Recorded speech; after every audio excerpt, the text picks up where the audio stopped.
부활하신 주님의 은혜와 사랑이 여러분 가운데 함께 하시기를 간절히 바랍니다. 예수님께서 부활했다는 소식을 제자들이 들었습니다. 부활의 소식을 들은 제자들이 모여들기를 시작을 하는데, 예수님의 부활 소식을 들었음에도 불구하고 여전히 두려움을 떨쳐내기는 어려웠던 듯 싶습니다. 19절 말씀을 보니까 이날 곧 안식 후 첫날 저녁 때, 새벽에 예수님 부활하셨죠? 저녁 때입니다. 제자들이 유대인들을 두려워하여 모였습니다. 그리고 문들을 꼭꼭 닫아 걸었죠. 이미 베드로와 요한은 예수님 부활하신 무덤을 방문을 했습니다. 무덤이 비어 있다는 것을 확인했죠. 마리아는 부활하신 예수님을 만났다고 하는 그런 이야기를 제자들 사이에 이야기를 했습니다. 이 소식을 들은 후에 제자들이, 여기저기 숨어있던 제자들이 이제 한 곳으로 모인 거예요. 근데 여전히 두려운 거예요. 예수님의 부활을 듣기는 들었는데 믿을 수 있는 얘기가 사실은 아니에요. 너무 두려운 거예요. 예수님이 십자가에 죽으실 때 그 참혹한 광경을 두 눈으로 다 봤거든요. 그 모습을 보고 뿔뿔이 흩어졌단 말이에요. 여전히 두려운 겁니다. 어찌 생각하면 우리가 신앙생활을 하면서 우리 마음속에 여전히 근심과 염려와 걱정거리들을 담고 살아가게 되는데, 예수님께서 우리에게 평강을 주겠다고 약속도 하시고, 하나님께서 우리와 함께 하시겠다고도 약속도 하시고, 이 모든 약속을 다 받고 듣고 알고 있음에도 불구하고 여전히 두려운 것이죠. 예수님께서 뭐라고 그러셨어요? 하늘과 땅의 권세를 주었다고 그랬어요. 우리에게 기도의 권세를 주셨어요. 악한 마귀를 이길 권세도 주셨어요. 그런데 여전히 우리 마음속에는 두려움이 자리 잡고 있는 것입니다.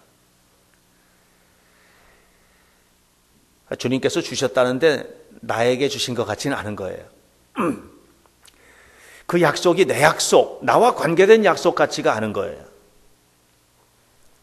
이스라엘 백성들이 애굽에서 출애굽한 이후에 애굽에서 나와서 가나안 땅으로 갑니다. 하나님이 약속의 땅으로 가는 거예요. 하나님께서 가나안 땅도 약속하셨고 대적들을 물리쳐 주시겠다고 약속도 하셨어요. 그런데 그 땅에 가서 다 둘러보고 왔던 정탐꾼들이 와서 보고를 할 때, 이건 승부가 어렵겠다. 저들이랑 싸워가지고 우리가 이겨낼 수 있는 확률이라는 것이 참 이게 좀 어렵겠다. 하나님께서 약속하셨지만, 하나님께서 약속을 하셨더니 우리 손에 무기 들려준 것도 아니고, 하나님께서 약속하셨지만 우리에게 뾰족하게 보여준 것도 아닌 거고, 이건 좀 어렵겠다. 두려워 떠는 것입니다. 믿음으로 승리한다라고 하는데 사실 이 믿음이 능력이거든요. 하나님의 큰 능력입니다. 근데 우리가 이 능력으로서의 믿음을 소유하지 못하고 지식으로서의 믿음을 가지고 있는 거예요. 믿음이 뭔지는 아는 거예요. 믿음이 뭔지 너무 잘 알아. 근데 그 능력을 행사해 본 적이 없는 거예요. 하나님께서 우리와 함께 하실 때 어떤 놀라운 역사가 이루어진다고 하는 것은 수도 없이 들었고 간증도 들었는데 나는 경험해 본 적이 없는 거죠. 실패의 원인이죠. 제자들이 어떤 사람입니까? 3년 동안 예수님 따라다녔죠? 3년 동안 예수님 따라다닐 때 어떻게 했어요? 예수님께서 다 해결해 주셨죠. 예수님께서 모든 것 다 해주셨죠. 모든 것을 다 이루어 주셨어요. 예수님 한 분만이 희망이었어요. 예수님만 따라다니면 모든 것이 다 해결된다고 믿었던 거예요. 그런데 그 예수님이 십자가에 죽어버린 거예요. 그 예수님께서 십자가에 못 박혀 죽었는데 너무나 참혹하게 그들 눈앞에서 사라져버렸고 그리고 무덤에 묻혀버린 거예요. 그렇게 됐어요. 희망이 없어요. 이제 제자들이 불풀이 다 흩어집니다. 사방으로 흩어졌습니다. 이젠 끝났다는 것이죠. 자, 그런데 오늘 19절에서 이날 곧 안식 후 첫날, 예수님이 말씀하신 대로 사흘이 지난 날 저녁 때에 예수님께서 제자들 가운데 오셨어요. 그리고 말씀하셨어요. 평강이 너희에게 있을지어다. 하나님의 평강을 제자들에게 주신 것입니다. 자, 이들이 평강이 너희에게 있을지어다 해서 평강이 온 게 아니에요. 사실은 부활하신 예수님을 만난 거예요. 이 시간에 부활하신 예수님을 정말 살아나셨다고 하는 그 사실을 두 눈으로 확인한 거예요. 예수님을 경험한 거예요. 부활에 대한 소식을 들었었고 만났다는 사람도 만났었지만 여전히 두려웠던 그들의 마음속에 부활하신 예수님 만나는 순간에 그 두려움이 다 사라져버리고 하나님의 평화가 이루어지게 된 것입니다. 주님과 만나시기를 축원합니다. 말씀을 듣는 중에, 기도하는 중에, 묵상하는 중에, 일상생활 속에서 주님을 마음 깊은 곳부터 만나는 은혜가 이루어지게 되기를 주님의 이름으로 축원합니다. 그런데 주님께서 이렇게 만나주셔서 제일 먼저 하셨던 행동이 있어요. 그 행동이 뭐냐 하면, 자, 20절 우리 다 같이 한번 읽어보겠습니다. 20절 시작. 이 말씀을 하시고 손과 옆구리를 보이시니 제자들이 주를 보고 기뻐하더라. 예수님께서 오셔서 그들에게 하셨던 첫 번째 행동은 뭐냐 하면 손을 보여주신 거예요. 여기 뭐 있어요? 못 박혔던 상처가 있는 거예요. 옆구리를 보여주신 거예요. 여기 뭐 있어요? 창 받으셨던 상처가 있는 거예요. 예수님께서 오셔서 제일 먼저 하셨던 일은 상처를 보여주신 일, 상처를. 오늘 저는 여러분들과 함께 상처에 관한 이야기를 하려고 합니다. 이 땅은 상처로 가득한 세상입니다. 지난주에 한 기업의 회장이 스스로 목숨을 끊었습니다. 성완종이라는 경남 기업의 회장인데, 이렇게 살다 보면 또 기업하는 이들이 기업을 하다 보면 정치적인 부분에 연루되죠. 정치적인 여러 가지 역학관계 때문에 어려움을 당했어요. 그가 죽었을 때 야당이든 여당이든 이렇게 평가를 내렸습니다. 안 죽어도 되는데 왜 죽었을까? 안타까운 사람이 죽었다. 이렇게. 그분이 정말 좋은 일 많이 했거든요. 서산 쪽에서는 이분은 정말 대단한 일을 하셨던.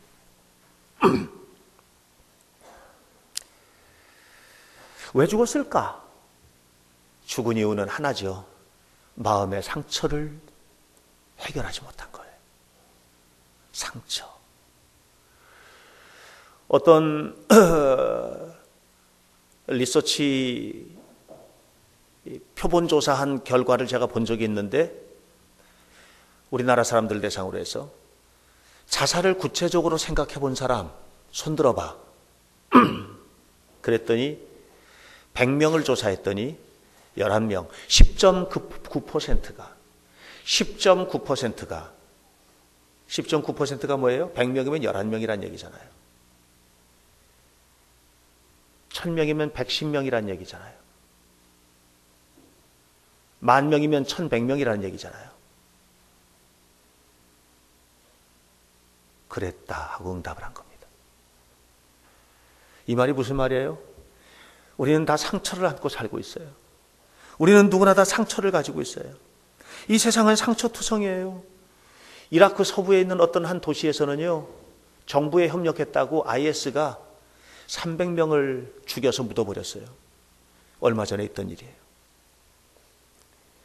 이제 내일 모레 16일이 되면 세월호가 바다 밑으로 가라앉은 지 1년이 돼요. 안산은 아직도 치유되지 않은 도시예요. 여전히 그 도시는 힘들어요. 그 부모님들 상처를 언제까지 안고 살아야 될지 그거는 알 수 없어요. 사랑하는 여러분, 여러분 어떠십니까? 여러분 우리 마음속에 상처 없으세요? 우리가 살면서 상처로 안고 살고 있는 일들 있지 않나요? 이 땅은 전쟁과 테러, 기아, 가난, 고통 그런 것만 있나요? 여러분 우리 마음속에 인간관계의 상처, 내가 과거를 돌아보면서 지금까지 살아오는 속에서 내 마음속에 담겨진 상처들 가지고 있지 않나요? 아물지 않은 상처. 예수님도 상처가 있었거든요.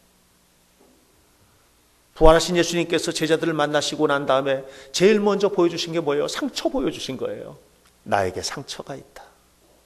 주님께서 손에 상처를 보여주신 거예요. 옆구리에 상처를 보여주신 거예요. 그 상처가 무슨 상처일까요? 그것은 가상의 상처가 아니고 진짜 아팠던 상처죠. 십자가에 못 박힐 때 아팠던 상처죠. 가시관을 쓰셨을 때 찔리셨던 가시자국이죠. 옆구리에 창을 받으시고 물과 피를 다 쏟아내셨던 바로 그 상처 아니겠어요? 그것은 있었던 척한 상처가 아니고 구체적으로 경험했던 아픈 상처였죠. 이 땅에 상처 없는 사람은 없습니다. 상처 입은 치유자라는 헤니 나우엔이 쓴 책에 보면 나오는 얘기입니다. 어느 마을에 도망자가 찾아들었습니다. 마을 사람들은 이 도망자가 불쌍하니까 숨겨주었습니다. 얼마 후에 이 도망자를 찾기 위해서 병사들이 찾아 들어옵니다. 병사들은 말합니다. 그 도망자 여기 숨어든 거 안다. 그 녀석 내놓지 않으면 이 마을을 다 불질러 버릴 거야. 그 녀석 내놓지 않으면 너희들 다 죽여버릴 거야. 빨리 내놔. 마을 사람들이 두려움 속에서 목사님을 찾아갑니다. 목사님 어떻게 하면 좋습니까? 이 목사님이 괴로움에 빠진 거예요. 이거 어떻게 하면 좋은가? 도망자를 살려줘야 되겠는데 살려주자니 온 마을 사람들이 다 죽게 생겼고 이걸 어떻게 해야 되는가? 고민을 합니다. 꼬박 밤을 새웠습니다. 새벽녘 쪽 성경을 뒤적이다가 이 목사님의 눈에 한 성경 구절이 들어왔습니다. 요한복음 11장 50절의 말씀. 한 사람이 백성을 위하여 죽어서 온 민족이 망하지 않게 되는 것이 너희에게는 유익이니라. 한 사람이 죽어서 다 살면 그것이 유익이니라. 뭐 이렇게 이해가 됐어요. 그래서 이 목사님은 이 말씀에 힘을 얻고 나아가서 군인들에게 그 도망자가 숨어 있는 곳을 알려줬고 그리고 그 도망자는 끌어내가지고 공개적으로 처형을 당했습니다. 다시 밤이 되었습니다. 이 목사님이 괴로운 거예요. 동네 사람들은 목사님께 고맙다고 얘기를 해요. 그런데 이 목사님이 여전히 괴로운 거예요. 그런데 그 밤에 천사가 찾아온 거예요. 천사가 찾아와서 목사님께 이렇게 말했습니다. 너는 메시아를 죽였다. 이렇게. 목사님이 항변하는 거예요. 그가 메시아인지 어떻게 압니까? 이름표 써붙였습니까? 내가 메시아라고 말했습니까? 그가 메시아인 걸 어떻게 압니까? 도대체 나한테 어떻게 하라는 것입니까? 그랬더니 천사가 그에게 얘기했습니다. 네가 성경을 들여다보기 전에 그 도망자를 찾아가서 도망자를 만나봤느냐? 네가 성경을 뒤적이기 전에, 네가 기도하기 위해서 엎드리기 전에 그 도망자를 찾아가서 그 도망자의 눈을 가만히 한 번만 쳐다봤으면 그가 메시아인 걸 알았을 것이다. 그렇게 얘기해 줬습니다. 이것은 책에 나오는 하나의 이야기입니다. 그러나 저는 여러분, 이 이야기를, 이 글을 읽다가 제 마음속에 이런 생각이 들었습니다. 사람의 눈을 가만히 쳐다보면 상처 안 가진 사람이 어디 있을까? 이 세상의 모든 사람들이 상처 안 가진 사람이 어디 있을까? 사람의 눈을 가만히 쳐다보면 눈물 흘려본 경험 없는 사람이 어디 있을까? 눈물 자국이 보이지 않을까? 아픈 마음이 느껴지지 않을까? 욕하기 전에, 손가락질 하기 전에 왜 그랬는지 한번 가서 눈 한번 보면 얼마나 좋을까? 성경을 가지고 판단하기 전에, 신앙적인 것으로 판단하기 전에 먼저 가서 손 한번 잡아줄 수 있다면 얼마나 좋을까? 이 땅은요, 상처가 가득한 세상이에요, 여러분. 저도 상처가 있어요. 우리 모두는 다 상처를 가지고 있는 거예요. 예수님에게도 상처가 있습니다. 예수님은 제자들을 찾아오셔서 제일 먼저 손을 내미시면서 이 상처를 보아라, 이렇게 말씀을 하신 거예요. 이 땅에는 소망 없는 사람들이 너무 많아요. 세상에 자살을 구체적으로 생각해 본 경험이 있는 사람이 10.9%나 된다니, 이게 적은 숫자가 아니거든요. 엄청난 숫자거든요, 이게 무슨 얘기냐면 10명 가운데 1명을 툭 건드리면 눈물이 팍 터진다는 얘기예요. 그런 세상을 우리가 살고 있는 거거든요. 소망이 없는 사람들. 제가 생각을 해봅니다, 여러분. 어떤 사람이 죽을 병이 걸렸습니다. 죽음이 두렵죠? 너무 죽음이 두려운 거예요. 죽음이 두려워서 소망이 없어요. 우리 주변에는요, 죽음이 두려워서 이 죽음 앞에서 세상의 소망을 다 잃어버린 사람들이 많아요. 그런데 여러분, 거꾸로도 있는 거 아세요? 거꾸로. 사는 게 두려워서 소망을 잃어버린 사람. 사는 게 너무 두려운 거예요. 죽는 것보다 더 두려운 거예요. 그래서 성완종 회장이 죽은 거예요. 사는 게 죽는 것보다 더 두려워서. 여러분, 우리는 죽는 것만 두려운 줄 알아요. 근데 사는 게 죽는 것보다 더 두려운 사람들이 이 땅에는 너무 많아요. 예수님께서 상처를 입으셨어요. 손에 상처가 남았고 옆구리에 상처가 남았지만, 여러분, 그런데 예수님 말씀을 뒤적거려 보세요. 여우도 굴이 있고 공중의 새도 깃들일 곳이 있는데 나는 머리 둘 곳도 없다. 예수님의 상처에 예수님 외로우셨어요. 아무도 예수님 사역을 알아주지 못할 때 예수님도 외로우셨어요. 예수님의 사역을 이렇게 살펴보면 예수님도요, 정말 많은 상처를 받았을 그런 분이에요. 상처투성이인 거죠, 상처투성이. 그런데 주님이 제자들에게 상처를 보여주신 거예요. 자, 여기 상처를 보아라. 제가 여러분에게 묻습니다. 예수님의 손바닥에 난 못자국 상처는 이제 더 이상 패배의 상처가 아닙니다. 그래서 눈물의 상처가 아닙니다. 왜? 승리하셨으니까. 승리하셨기 때문에. 예수님이 승리하셨기 때문에. 승리하신 주님의 손바닥에 있는 상처는요, 이건 하나님의 영광의 광채이고 간증인 거예요. 이 상처를 보아라. 내가 이겼다. 세상은 나를 십자가에 못 박았지만 이 상처를 보아라. 내가 이겼다. 세상은 여러분을 못 박지만 이겨내시기를 주의 이름으로 축원합니다. 예수님의 승리의 상처, 그리스도인이 뭡니까? 그리스도인이라는 것은 뭐냐 하면 예수님 따라가는 사람들이거든요. 예수님께서 그러셨던 것처럼 사는 사람들이에요. 예수님처럼 우리 상처받을 수 있어요, 우린. 그런데 여러분 분명히 알아야 돼요. 그리스도인은 상처 없는 사람이 아니고요. 예수님처럼 상처를 이겨내는 사람인 거예요. 상처를 이겨내는 건강한 믿음의 사람이 되시기를 주의 이름으로 간절히 축원합니다. 세상에 상처 없는 사람이 있나요? 여러분 보세요. 성경 안에는요 상처투성입니다. 성경은요 상처로 말하면 성경의 페이지마다 넘기면서 여러분 그가 받았던 상처를 한번 헤아려 보세요. 아마 성경이 남아나질 않을 거예요. 상처로 너덜너덜해진 성경. 요셉은 큰 상처를 받았던 사람이죠. 형들에게 팔려나갔거든요. 욥이 받았던 상처는요 너무너무 심각합니다. 여러분 자식이 죽으면 마음속에 가슴속에 묻는 데잖아요. 하루아침에 욥의 가슴속에는요 무덤 10개가 생겼어요. 욥은요 너무나 힘들고 고통스러운 상처를 심각하게 받았던 사람이에요. 이게 욥이에요. 욥의 상처는요 우리가 다 헤아리기가 어려울 만큼 그렇게 큰 상처를 받았어요. 룻은 상처의 사람이었습니다. 다윗이 상처의 사람이었습니다.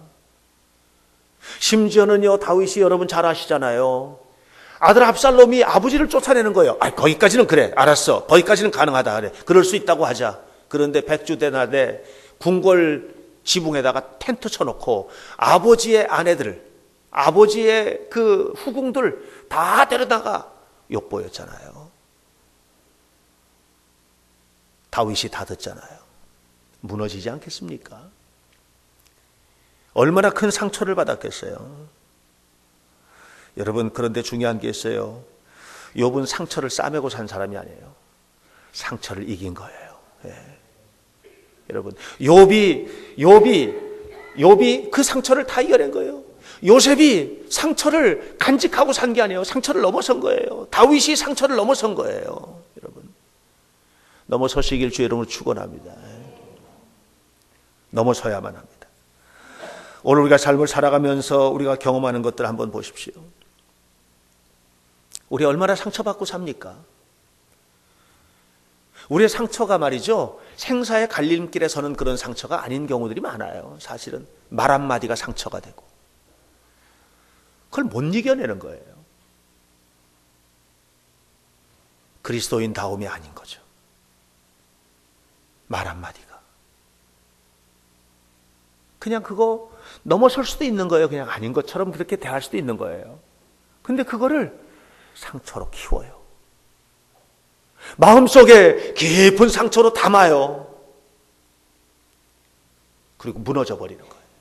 믿음이 무너지고 삶이 무너지고 인간관계가 무너지고 무너지는 거예요. 사랑하는 여러분, 예수님께서 제자들에게 나타나셔서 부활하신 예수님께서 제자들에게 나타나셔서 제일 먼저 보여주셨던 것은 뭐예요? 상처입니다. 오늘 여러분 우리가 상처를 꼭꼭 싸매고 살지만 그 꼭꼭 싸맨 상처를 끄집어내고 내가 이런 상처가 있다. 그러나 예수님의 이름으로 이겨냈다. 이것은 더 이상 패배의 상징이 아니고 승리의 상징으로서 고백하고 간증하는 성도들이 되시기를 주님의 이름으로 간절히 축원합니다. 우리의 상처가 몸에 난 것이든 우리의 상처가 영혼을 아프게 한 것이든 우리의 상처가 경제적인 것 때문에 온 것이든 삶에 관한 것이든 인간관계의 것이든 어떤 것이든 간에 우리는 상처를 가지고 있지만 이 실패와 고통의 흔적인 상처를 주님의 도우심으로 이겨내는 은혜가 임하시기를 주님의 이름으로 간절히 축원합니다. 그러려면 기분으로 살면 안 되는 거예요. 절대로 기분으로 살면 안 되는 거예요. 상처를 승리의 상징으로 드러내려면, 상처를 이기고 승리하려면 우리 기분으로 살면 안 되는 거예요. 예수님은 부활의 첫 열매가 되셨다고 그랬죠? 첫 열매는 뭐예요? 시작이라는 말이거든요.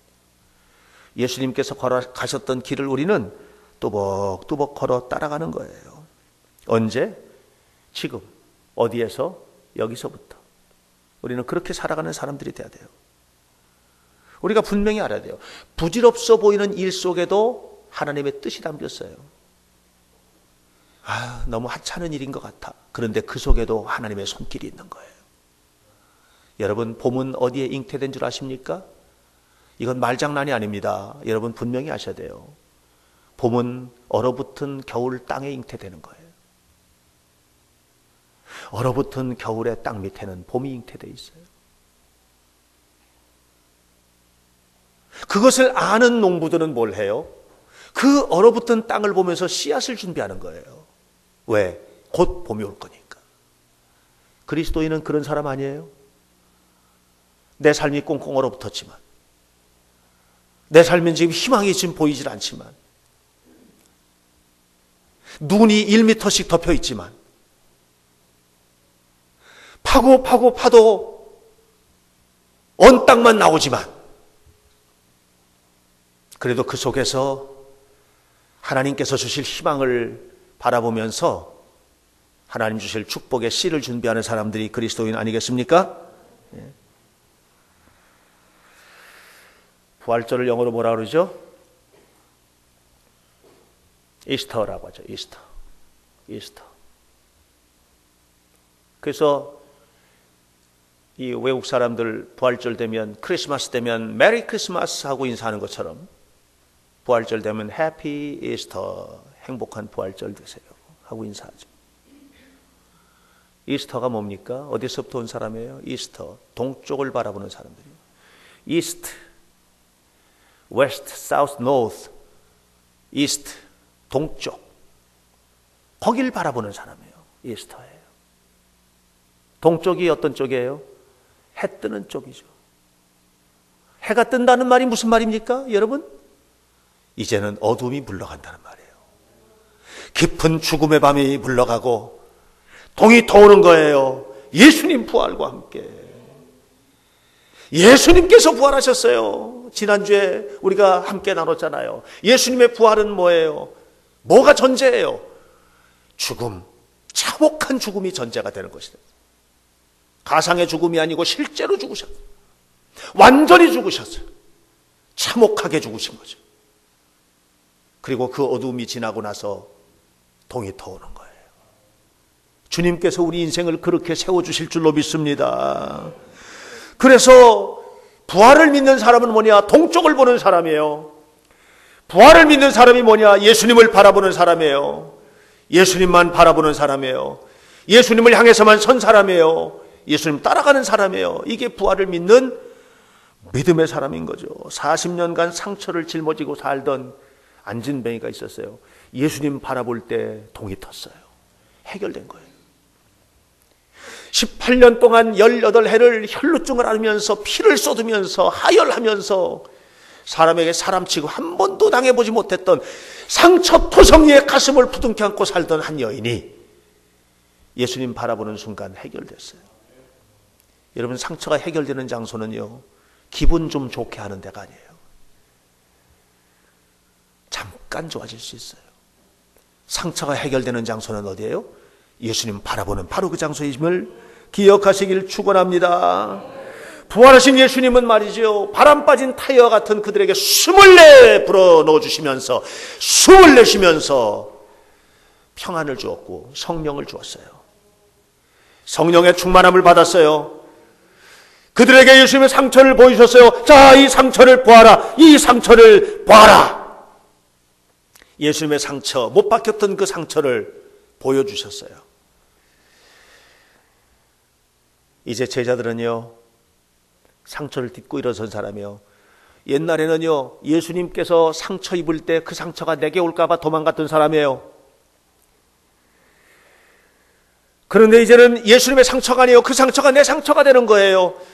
제자들 가운데 사도 요한을 제외하고는 모두 다 상처 속에서 죽었습니다. 십자가에 못 박히고 겉껍데기가 벗겨지고 목이 잘리고 그들이 가는 곳마다 상처받았습니다. 굶고 배고프고 매맞고 좌절하고 고통받고 그런데 놀라운 거예요. 놀라운 일이 벌어졌어요. 그건 뭐냐면 그들은 한 번도 상처를 상처로 받은 적이 없어요.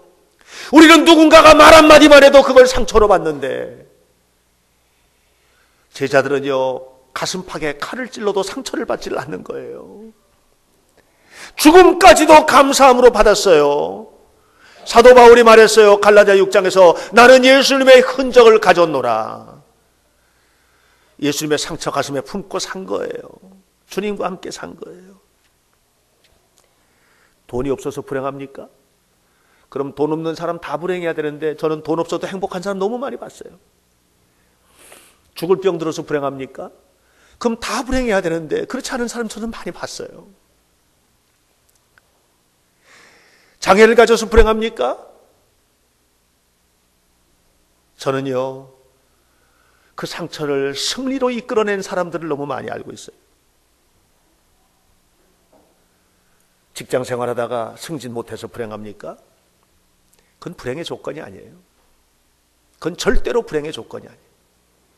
우리에게 정말 불행한 것은 무엇일까요? 예수님을 바라보지 못한 것이 불행이에요.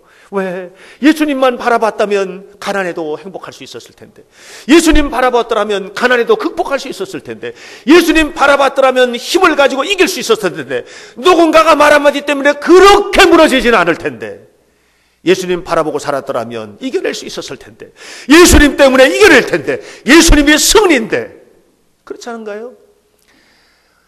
강영우 박사 아십니까? 미국 백악관에 들어가서 한국인으로는 최초로 백악관에서 공무원 생활한 사람이에요. 종교 및 사회복지 특보로 일했어요. 유엔의 장애인 인권위원회 부위원장을 지냈던 분이에요. 13살에 아버지를 잃었어요. 14살에 애들이랑 놀다가 축구공에 맞아가지고 실명을 한 거예요. 하나님 앞에 무섭게 기도했어요. 눈 좀 뜨게 해달라고. 이 눈 좀 뜨게 해달라고. 그런데 하나님은 그의 기도를 거절했어요. 이 참혹한 소년의 기도를 거절했어요. 그는 거지 같은 인생을 살았어요. 너무 힘들게 인생을 사는 거예요. 그런데 하나님은 그에게 용기를 주었어요. 그 수많은 상처를 이겨내게 했어요. 그는 최초로 장애인으로서 대학을 가는 사람이 됐어요. 그는 장애인으로서는 최초로 유학을 가는 사람이 됐어요. 그는 장애인으로서는 최초로 백악관에 들어갔어요. 그 위대한 사람이 되었어요. 미국을 이끌어가는 500명 가운데 한 사람이 되었어요. 그가 이렇게 말했어요. 만약에 내가 그때 하나님이 내 기도를 들어주시고 하나님이 그때 내 기도를 들어주셔서 내 눈이 떴더라면 나는 소년 가장으로 살다가 그렇게 죽을 것입니다. 그런데 하나님이 내 기도를 거절하시고 하나님은 하나님의 일을 하셨습니다. 나는 눈을 뜨지 못했기 때문에 미국을 움직이는 500명 중에 한 사람이 될 수 있었습니다. 나에게는 상처가 있었지만 그 상처가 오히려 나의 승리가 된 것입니다. 사랑하는 성도 여러분, 상처 있습니까? 부활하신 예수님께서 제자들에게 보여주셨던 첫 번째 사인은 상처였습니다. 이 상처를 봐라. 예수님의 손바닥에 났던 상처, 옆구리의 상처는 절망이 아닙니다. 우리의 희망입니다. 왜? 우리도 그렇게 될 수 있으니까. 우리도 그렇게 될 수 있으니까. 여러분, 상처 있습니까? 저도 상처가 있는 사람이에요. 제 마음에도 상처가, 상처를 이겨내라고 말하면 그럼 저도 너무 힘듭니다. 힘든데 이거 어떻게 이겨낼까? 힘든데. 그런데 그때마다 주님은 나에게 이렇게 말씀하십니다. 내가 도와줄게. 내가 도와줄게. 상처 보지 말고 나만 바라봐라. 나만 바라보면, 예수님만 바라보면 우리는 그 상처 속에서 희망을 보는 거예요. 주님께서 이기신 것처럼 우리도 이겨내는 거죠. 아무쪼록 사랑하는 성도 여러분, 예수님께서 부활하신 것을 확신하시기를 축원합니다. 기분으로 살지 마시고 확신 가운데 사시기를 축원합니다. 하나님과 동행하시는 삶을 사시기를 축원합니다. 여러분의 상처는 아프지만 그 아픈 상처가 주님의 손에 잡힐 때 희망일 수 있어요. 여러분의 모든 상처 속에서 희망을 발견하는 축복의 자녀들이 되시기를 주의 이름으로 간절히 축원합니다. 기도하겠습니다. 자비로우신 아버지, 예수님 부활하신 후에 제자들에게 가장 먼저 보여주셨던 것은 상처였습니다. 그 못자국 난 상처, 창자국 난 상처, 어디 예수님이 손바닥과 옆구리에만 상처가 있겠었겠습니까? 예수님의 마음속에 깊이 깊이 상처, 주님은 그 모든 상처를 보여주신 것입니다. 제자들이 그 상처를 받았습니다. 그리고 제자들이 주님을 바라본 것이고 상처를 바라보지 않았습니다. 끊임없이 주님만을 바라보았습니다. 그랬기 때문에 그들은 상처를 받았고 수많은 상처 속에 살았지만 한 번도 그 상처에 넘어질 적도 없었고 승리할 수 있었던 것을 기억합니다. 승리는 주님을 바라보는 데 있습니다. 자비하신 하나님, 우리가 끊임없이 주님을 바라보게 하시고 주님과 함께 상처를 이겨내고 하나님의 사람으로 건강한 그리스도인으로 영광의 주님의 자녀로 살아가는 은혜로운 성도가 되게 하옵소서. 예수님 이름으로 기도하옵나이다. 아멘.